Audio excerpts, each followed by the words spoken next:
По информацијата на телевизија 24 за огромните суми за патни трошоци што ги користат пратениците на сите партии и острите реакции во јавноста, денеска во собранието презентирана иницијатива како да се намалат трошоците, но и да се спречат злоупотребите на парите за оваа намена.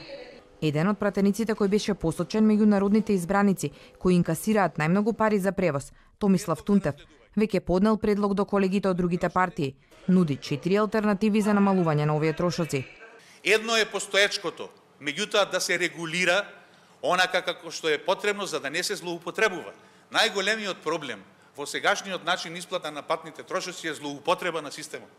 Имало и има пратеници кои не патуваат секој ден, а кои наплаќаат патни трошоци. Втората алтернатива која понудив на моите колеги координатори за размислување, значи предлог за разгледување, е со давање на станови за користење, службени, државни станови. Меѓутоа, петок, сабота и недела да ни бидат давани како пратеници за да комуницираме со нашите гласачи од каде што доаѓаме. Третата алтернатива која нудиме е со давање надомест за одвоен живот и за изнајмување стан под кирија. Четвртата алтернатива која нудиме е хотелско сместување на тендер за кој ќе се одлучи собранието или службите во собранието. Тунтев денеска се правдаше дека не е тој виновен што живее во Охрид и мора да вози по 5 часа секој ден. Но тие, како пратеничка група, уште за време на изборната кампања, ветиле дека овие трошоци ќе се намалат.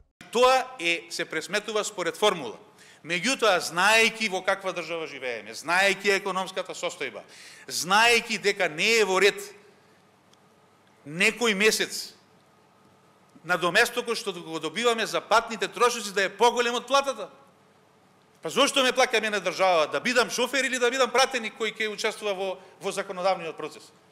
И знаејќи дека тоа не е добро на овој начин како што е регулирано, ние како политичка партија изготвивме неколку алтернативи. Координаторите на другите пратенички групи имаат време да ја разгледат иницијативата на СДСМ до крајот на месецот.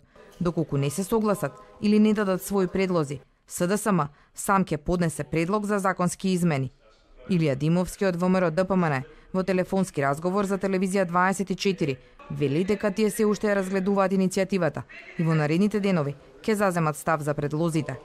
Како што објавивме, за 3 месеци, март, април и мај, во кои собранието не држеше седници секој ден, за патувањето до работа на 45 пратеници биле исплатени 74.000 евра од буџетот.